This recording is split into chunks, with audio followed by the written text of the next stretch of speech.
नमस्कार दोस्तों, एक बार फिर स्वागत है आप सभी का आपके अपने यूट्यूब चैनल स्टडी लोक पर।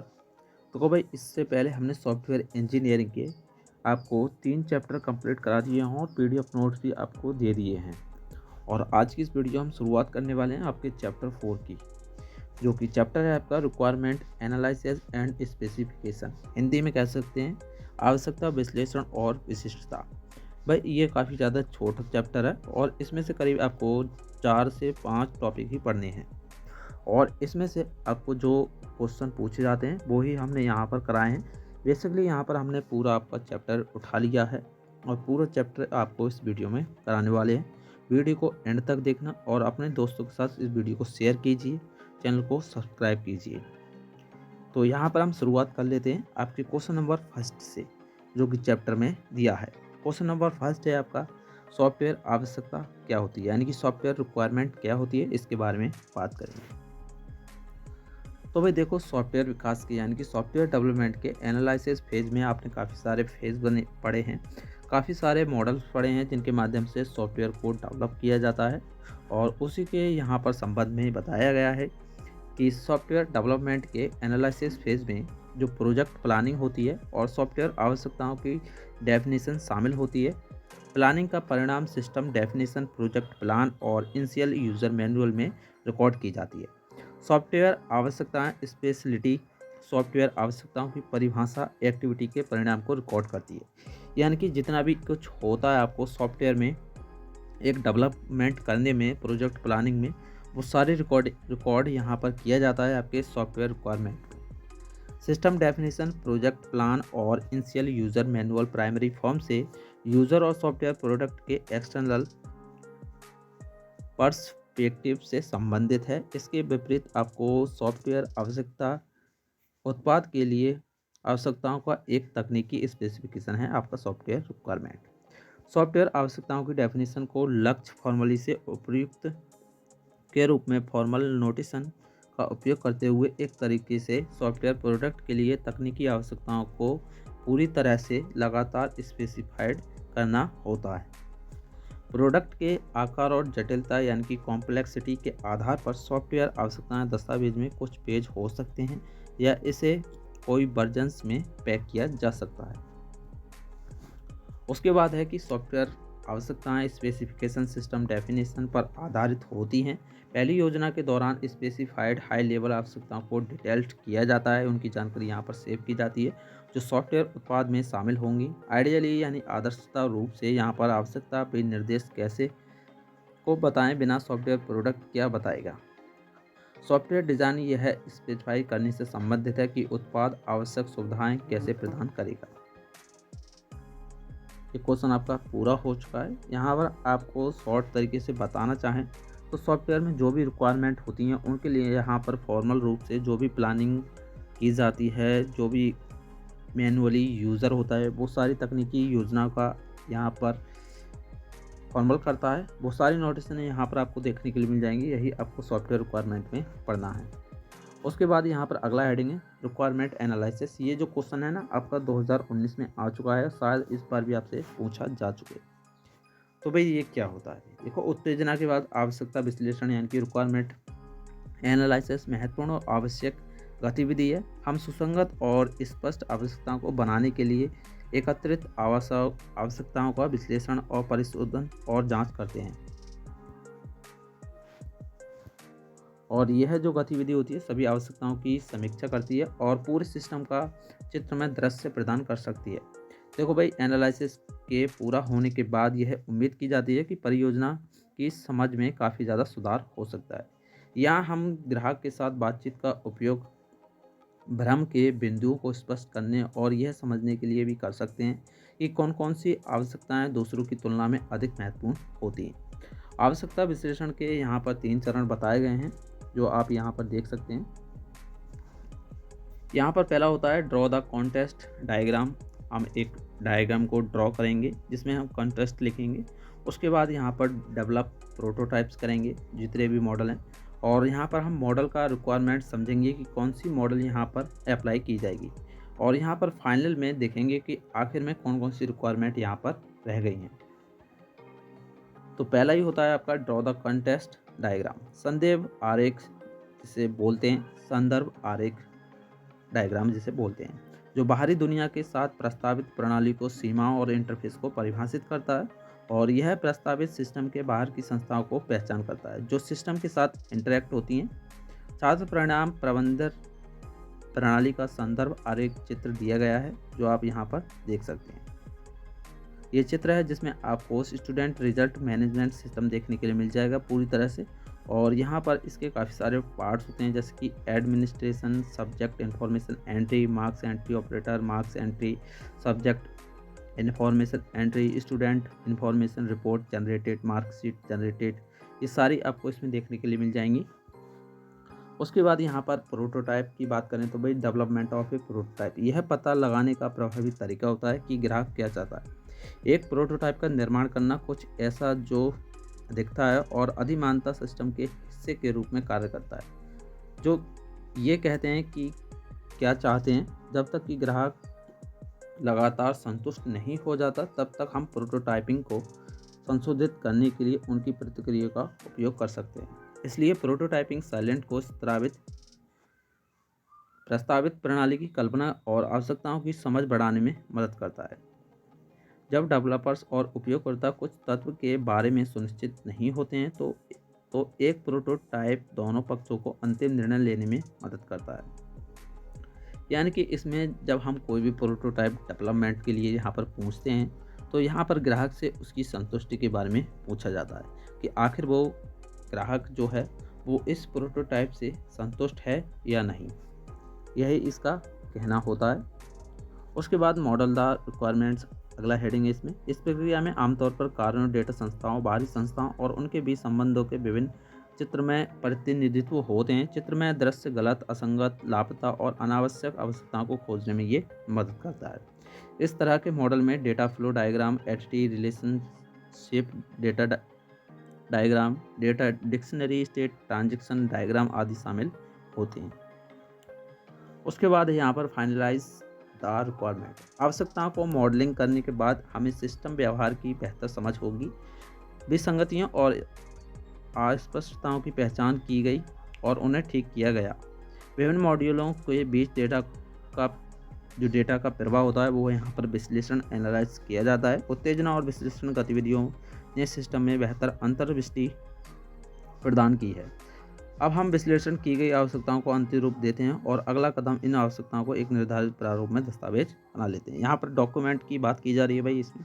यहाँ पर जब भी हमारा जो सॉफ्टवेयर डेवलपमेंट का कार्य है वो फाइनलाइज हो जाता है, उसके बाद जो भी क्रियाएं की जाती हैं वो यहाँ पर बताई गई हैं।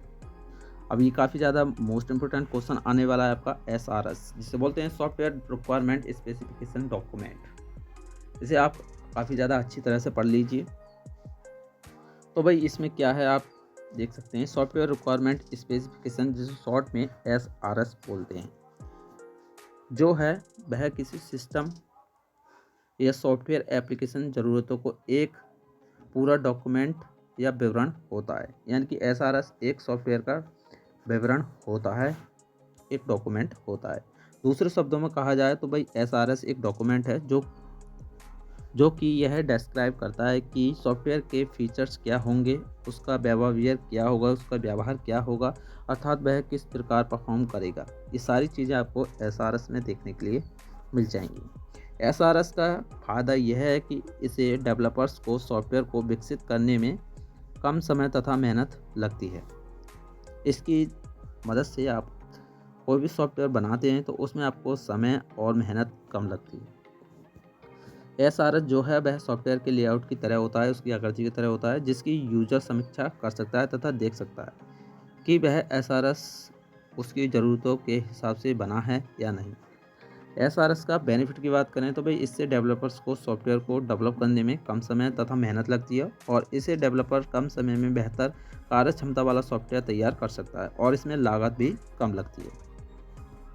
आसान शब्दों में कहा जाए तो भाई SRS डॉक्यूमेंट या एक लेआउट होता है जो कि यह बताता है, डिस्क्राइब करता है जो कि सॉफ्टवेयर बन रहा है, उसके क्या फीचर्स होंगे और वह किस प्रकार वर्क करेगा, ये सब SRS डॉक्यूमेंट बताता है। SRS डॉक्यूमेंट की यहाँ पर कुछ करैक्टरिस्टिक्स दी गई हैं, विशेषताएं दी गई हैं, जिनके बारे में बात कर लें तो यहाँ पर फीचर्स आपको काफ़ी ज़्यादा देखने के लिए मिल जाएंगे।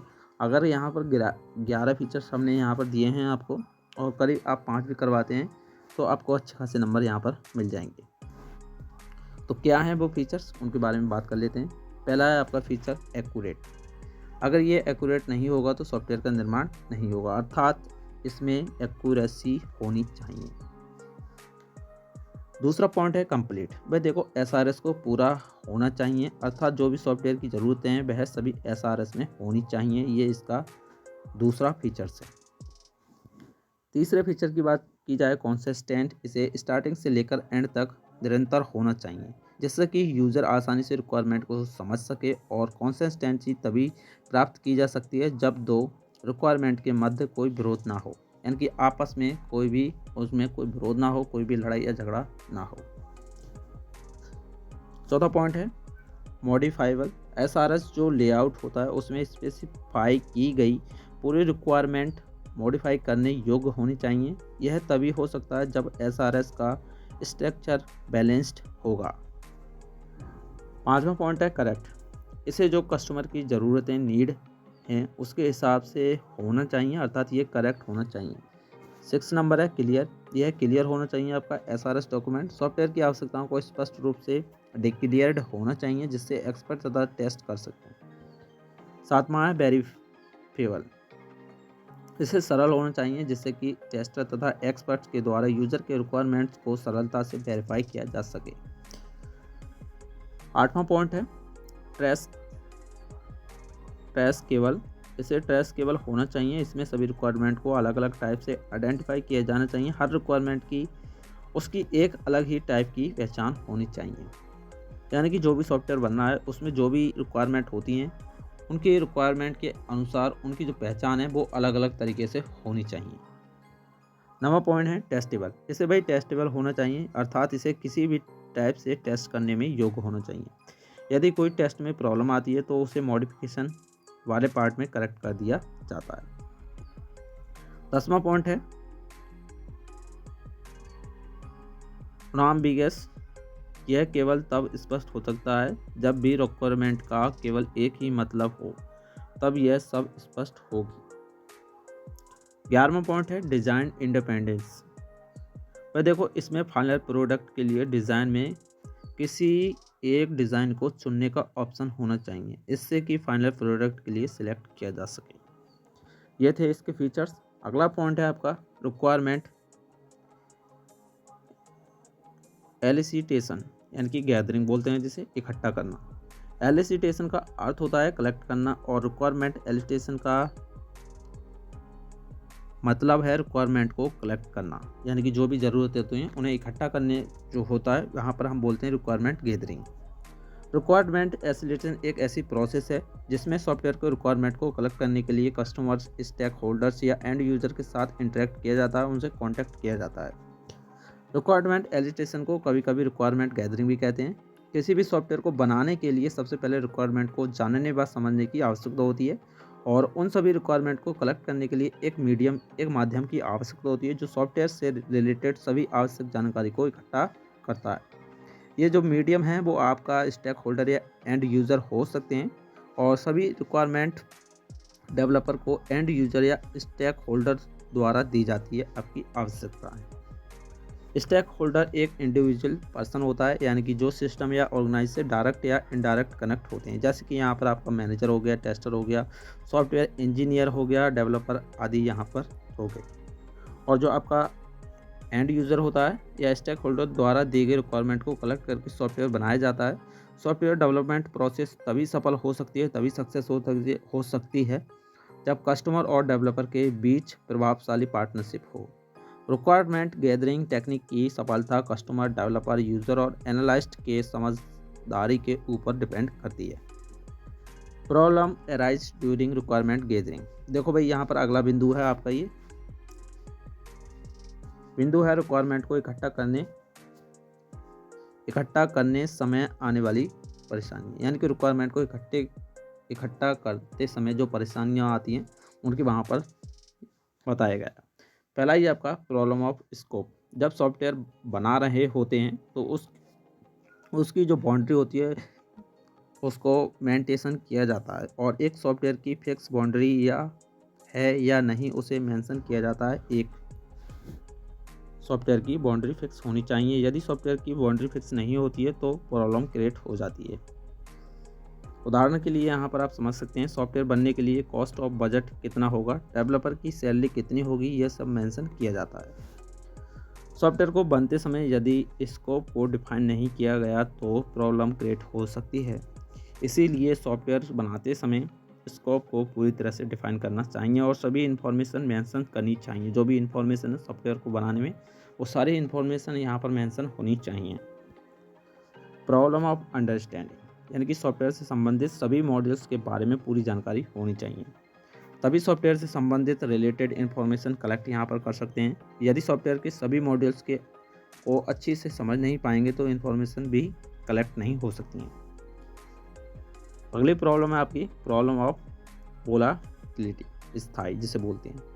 एनवायरनमेंट तथा यूजर के जरिए मिली जानकारी फिक्स नहीं होती है। किसी भी सॉफ्टवेयर को बनने के लिए उसका जो स्कोप होना चाहिए वो फिक्स होना चाहिए। यदि स्कोप चेंज होता है तो इन्फॉर्मेशन कलेक्ट नहीं होगी। दूसरी प्रॉब्लम है प्रॉब्लम ऑफ कम्युनिकेशन। भाई देखो, यह जो प्रॉब्लम है वो काफ़ी ज़्यादा बड़ी प्रॉब्लम है। इसमें मिसकम्युनिकेशन, लैंग्वेज बैरियर्स, गलत एसम्पशन आदि आ सकते हैं। अगर हम यूज़र को समझ ही नहीं पा रहे हैं तो वह कहना क्या चाहता है, यह बहुत बड़ी बाधा बन जाती है। यहाँ पर हम method techniques of requirement gathering की बात करेंगे। रिक्वायरमेंट गैदरिंग के निम्नलिखित तरीके होते हैं। पहला कि इंटरव्यू मेथड के द्वारा यह समझा जाता है कि सॉफ्टवेयर से कस्टमर की क्या उम्मीदें हैं, यानी कि कस्टमर क्या क्या उस सॉफ्टवेयर के जरिए करना चाहता है।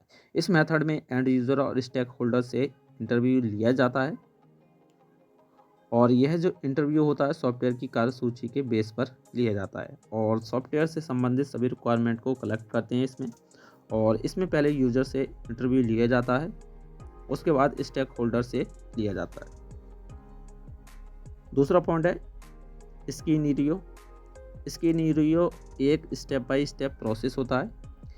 यहाँ पर स्कीनिरियो का मतलब होता है स्टेप की सीरीज़ होती हैं। स्कीनिरियो में यह देखा जाता है कि किस प्रकार की और कितनी इनपुट की रिक्वायरमेंट होगी। उसमें यूज़र की ज़रूरत के अनुसार स्टेप बाय स्टेप इंफॉर्मेशन या रिक्वायरमेंट को इकट्ठा किया जाता है। थर्ड पॉइंट है आपका क्वेश्चनरी जो है वह रिक्वायरमेंट कलेक्ट करने का सबसे अच्छा मेथड है। इसमें कम समय और कम कॉस्ट में सॉफ्टवेयर से संबंधित महत्वपूर्ण इन्फॉर्मेशन को कलेक्ट करते हैं। इस मेथड में एक बहुत बड़ी प्रॉब्लम होती है कि सब अलग अलग इन्फॉर्मेशन देते हैं, क्योंकि सबका अलग अलग फील्ड होता है। सब अपने अपने डिपार्टमेंट का पूरा नॉलेज देते हैं और सभी इन्फॉर्मेशन को कलेक्ट करके अरेंज किया जाता है। इसमें सभी इन्फॉर्मेशन सही हैं या ज़रूरी नहीं होती हैं। जो इन्फॉर्मेशन सही हैं उनका यहाँ पर यूज़ किया जाता है। चौथा पॉइंट है वन साइड ऑब्जर्वेशन। किसी कंपनी या ऑर्गेनाइजेशन जहाँ सॉफ्टवेयर को डेवलप किया जा रहा है वहाँ जाकर इन्फॉर्मेशन कलेक्ट करना और वन साइड ऑब्जर्वेशन कहलाता है। पांचवा पॉइंट है प्रोटोटाइप। देखो भाई, किसी भी सॉफ्टवेयर को बनाने के लिए यूज़ में आने वाली जो भी कंपोनेंट हैं उनके बारे में हमें कोई भी जानकारी नहीं होती, इसलिए उस कंपोनेंट के बारे में इंफॉर्मेशन इकट्ठी की जाती है। इकट्ठा करने के लिए यहाँ पर प्रोटोटाइप मॉडल का यूज़ किया जाता है। अगला पॉइंट है आपका, अगला क्वेश्चन है रिक्वायरमेंट वैलिडेशन। सॉफ्टवेयर डिजाइनिंग और डेवलपमेंट में किसी भी तरह का कोई प्रॉब्लम ना आए, इसलिए रिक्वायरमेंट वैलिडेशन का यूज़ किया जाता है। वैलिडेशन का मतलब यहाँ पर आप समझ सकते हैं एक रूप से वेरीफाई करना। सॉफ्टवेयर को बनाने के लिए जो भी रिक्वायरमेंट इकट्ठी की जाती हैं उन्हें एनालाइज किया जाता है कि वह रिक्वायरमेंट हमारे सॉफ्टवेयर बनाने के लिए सही हैं या गलत हैं, तथा सॉफ्टवेयर डेवलप के लिए कौन से प्रोसेस का प्रयोग किया जाएगा उसे भी यहाँ पर एनालाइज किया जाता है। रिक्वायरमेंट और प्रोसेस को एनालाइज करने के बाद एक SRS यानी कि सॉफ्टवेयर रिक्वायरमेंट स्पेसिफिकेशन डॉक्यूमेंट बनाया जाता है। SRS बनाने के बाद यह सुनिश्चित करना जरूरी होता है कि SRS में कोई भी गलती नहीं है, कोई भी एरर नहीं है और यह स्पेसिफाई किया जाता है कि यूज़र की रिक्वायरमेंट करेक्ट हैं या नहीं। SRS में ज़्यादातर एरर्स प्रेजेंट होते हैं, यानी कि गलती होती हैं, और यदि यह एरर डेवलपमेंट प्रोसेस के बाद या फिर यूज़र को सॉफ्टवेयर डिलीवर करने के बाद डिटेक्ट हुए तो सॉफ्टवेयर के कॉस्ट पर असर पड़ता है। यानी कि मान लीजिए यहाँ पर कोई भी आपने सॉफ्टवेयर बनाया, अगर उसमें गलती की जाती है तो जो आपका कस्टमर है, अगर वो गलती को डिटेक्ट कर लेता है, उसे पहचान लेता है, तो वो आपकी कॉस्ट पर प्रभाव डाल सकता है कि आपको पैसे कम देगा, क्योंकि उसकी ज़रूरत के हिसाब से आपने वो सॉफ्टवेयर नहीं बनाया है। इसलिए एसआरएस से सॉफ्टवेयर डिज़ाइनिंग और डेवलपमेंट के पहले एरर डिटेक्ट कर लेना चाहिए। रिक्वायरमेंट से संबंधित जितनी भी परेशानी होती हैं, उन सभी को चेक करने के लिए रिक्वायरमेंट वैलिडेशन फॉर्म परफॉर्म किया जाता है। एसआरएस में जो भी ambiguity, data redundancy, error, bug की प्रॉब्लम होती हैं, उसे सॉफ्टवेयर डेवलपमेंट के पहले सॉल्व कर लेना चाहिए। इससे हमारे रिक्वायरमेंट जो हैं वो एरर फ्री हो जाएंगे, यानी कि उसमें जो एरर हैं वो सारे समाप्त हो जाएंगे, फिनिश हो जाएंगे, और सॉफ्टवेयर भी अच्छी क्वालिटी का बनता है। यहाँ पर हम इनपुट की बात करेंगे। वैलिडेशन में कौन कौन से इनपुट प्रयोग किए जाते हैं, तो भाई यहाँ पर 3 इनपुट प्रयोग किए जाते हैं। पहला है आपका requirement document, organisational knowledge, organisational standard. तो यहाँ पर पहले की बात कर लेते हैं, रिक्वायरमेंट डॉक्यूमेंट। ऑर्गेनाइजेशन के स्टैंडर्ड के अनुसार रिक्वायरमेंट डॉक्यूमेंट को फॉर्मुलेटेड और ऑर्गेनाइज्ड होना चाहिए। हर ऑर्गेनाइजेशन का अपना अलग अलग स्टैंडर्ड होता है, इसलिए ऑर्गेनाइजेशन के स्टैंडर्ड के अनुसार ही रिक्वायरमेंट डॉक्यूमेंट को बनाना चाहिए। अगला पॉइंट है ऑर्गेनाइजेशनल नॉलेज। ऑर्गेनाइजेशनल नॉलेज का प्रयोग ऑर्गेनाइजेशन के बारे में पूरी जानकारी रखने के लिए, सॉफ्टवेयर डेवलपमेंट का प्रोसेस ठीक से चल रहा है या नहीं तथा सिस्टम की रिक्वायरमेंट को जानने के लिए किया जाता है। Organisational standard. ऑर्गेनाइजेशनल स्टैंडर्ड में हमें ऑर्गेनाइजेशन के सभी रूल्स, रेगुलेशन तथा लिमिट्स पता होनी चाहिए कि जिससे फॉलो करते समय सिस्टम डेवलप कर सके। यहाँ पर ये इसका डायग्राम है। आउटपुट की बात की जाए तो भाई यहाँ पर 2 आउटपुट होते हैं आपके इसमें, जिसमें पहला आउटपुट होता है आपका लिस्ट ऑफ प्रॉब्लम्स और दूसरा होता है एग्रीड एक्शंस। तो यहाँ पर लिस्ट ऑफ प्रॉब्लम की बात कर लेते हैं। तो लिस्ट ऑफ प्रॉब्लम्स में उन सभी प्रॉब्लम्स की लिस्ट होती है, उन सभी प्रॉब्लम्स की सूची होती है जिन्हें रिक्वायरमेंट डॉक्यूमेंट में डिस्कवर किया जाता है। और जो आपकी एग्रीड एक्शन होती है, यह भी एक तरह की लिस्ट होती है। प्रॉब्लम लिस्ट में जितनी भी प्रॉब्लम्स होती हैं उनको सॉल्व करने के लिए जो एक्शन एक लिस्ट होती है, प्रॉब्लम लिस्ट में जितनी भी प्रॉब्लम्स होती हैं उनको सॉल्व करने के लिए एक्शन परफॉर्म होती है, उनको एग्रीड एक्शन में डिस्प्ले किया जाता है। यानी कि जो लिस्ट ऑफ प्रॉब्लम में जितनी भी प्रॉब्लम यहाँ पर दर्शाई जाती हैं, जो रिक्वायरमेंट डॉक्यूमेंट में जितनी भी प्रॉब्लम यहाँ पर पहचानी जाती हैं, टेस्ट की जाती हैं, उन सारे प्रॉब्लम को यहाँ पर जो एग्रीड एक्शन है, इस वाले ऑप्शन में यहाँ पर उन्हें डिस्प्ले कर दिया जाता है कि कौन कौन सी प्रॉब्लम यहाँ पर होती हैं और उन्हीं पर यहाँ पर एक्शन परफॉर्म की जाती है। अब यहाँ पर जो आपकी problem arise during requirement validation के बाद जो भी परेशानियाँ आती हैं वो आप यहाँ पर देख सकते हैं। तो यहाँ पर जो आपका प्रॉब्लम्स आती हैं वो डाटा रिडंडेंसी और repetition, accuracy, time line less हो गई, आपकी एरर या बैग हो गई, ये सारी प्रॉब्लम्स आपको सॉफ्टवेयर डेवलपमेंट में आती हैं। तो इनके लिए यहाँ पर जो टूल्स और टेक्निक्स का इस्तेमाल किया जाता है वो यहाँ पर दिए गए हैं। रिक्वायरमेंट वैलिडेशन की कुछ टूल्स या टेक्निक्स होती हैं, इनका प्रयोग करके अकेले भी, यानी कि इनका प्रयोग अकेले भी किया जा सकता है या फिर दूसरे टेक्निक्स के साथ भी किया जाता है। इनका प्रयोग पूरे सॉफ्टवेयर को या फिर सॉफ्टवेयर के पार्ट्स को चेक करने के लिए किया जाता है। कुछ टूल्स एंड टेक्निक्स नीचे दिए गए हैं जो आप यहाँ पर देख सकते हैं। पहले टूल्स की बात करें तो एक टेस्ट केस जनरेशन होता है, और एक होता है आपका ऑटोमेशन, कंसिस्टेंसी एनालिसिस, और एक होता है प्रोटोटाइप। इनकी मदद से जो भी सॉफ्टवेयर में दिक्कत आती है वो यहाँ पर टेस्ट की जाती हैं, चेक की जाती है। तो आपका ये चैप्टर पूरी तरह से कंप्लीट हो चुका है। और यहाँ पर हम कितनी बात करें, कितने क्वेश्चन यहाँ पर लिए गए हैं। तो पहला क्वेश्चन है आपका सॉफ्टवेयर रिक्वायरमेंट क्या होती है। इसको आपको रीड कर लेना अच्छी तरह से, 2019 में ये क्वेश्चन आया है। उसके बाद दूसरा क्वेश्चन लिया था हमने रिक्वायरमेंट एनालिसिस, यानी कि आवश्यकता विश्लेषण क्या होती है। यह भी 2019 में पूछा गया है, आप चाहें तो क्वेश्चन पेपर उठाकर देख सकते हैं। 2 क्वेश्चन हो गए आपके। उसके बाद यहाँ पर जो अगला क्वेश्चन है वो एसआरएस डॉक्यूमेंट, 3 क्वेश्चन हो चुके हैं।